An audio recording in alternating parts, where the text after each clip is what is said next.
Fried റൈസിൻ്റെ റെസിപ്പിയാണ്. ആദ്യം 1 ടേബിൾ സ്പൂൺ നെയ്യ് ചേർത്ത് കൊടുക്കാം. നെയ്യ് നന്നായിട്ട് മെൽറ്റായതിന് ശേഷം സ്പൈസസ് ചേർക്കാം. പട്ട, ഗ്രാമ്പൂ, ഏലക്ക നന്നായിട്ടൊന്ന് ഇളക്കി കൊടുക്കാം.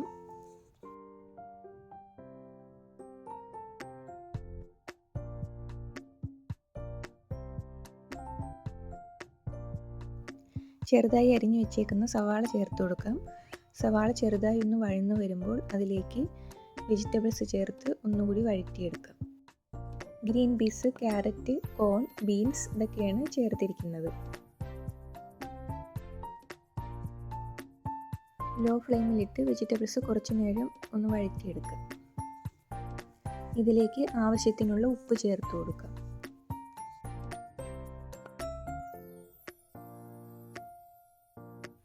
അര ടീസ്പൂൺ ഗരം മസാല ചേർത്ത് കൊടുക്കാം.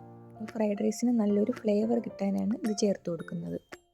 മല്ലിയില ചെറുതായി അരിഞ്ഞത് അരക്കപ്പ് ചേർത്ത് കൊടുക്കാം.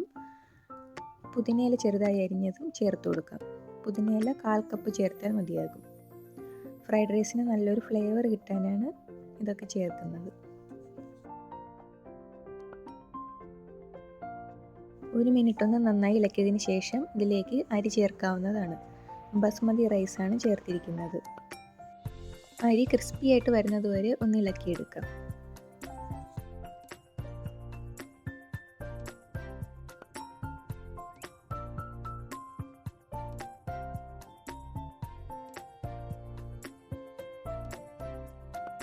വേകാൻ ആവശ്യമുള്ള വെള്ളം ചേർത്ത് കൊടുക്കാം. 1 കപ്പ് അരിക്ക് 2 കപ്പ് വെള്ളം എന്ന രീതിയിൽ ചേർത്ത് കൊടുക്കാം.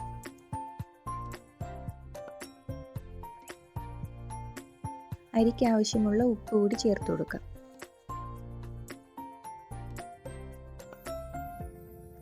നന്നായി ഇളക്കിയതിന് ശേഷം അടച്ചു വെച്ച് വെയിറ്റ് ഇടാതെ ഹൈ ഫ്ലെയിമിൽ കുക്ക് ചെയ്യാം. സ്റ്റീം നന്നായിട്ട് പുറത്തു വരുമ്പോൾ വെയിറ്റ് ഇട്ട് കൊടുത്ത് ഫ്ലെയിം ഓഫ് ചെയ്ത് ഒരു 15 മിനിറ്റ് അതേപോലെ തന്നെ വെച്ചേക്കാം. 15 മിനിറ്റിന് ശേഷം ഇത് തുറന്ന് നോക്കാം.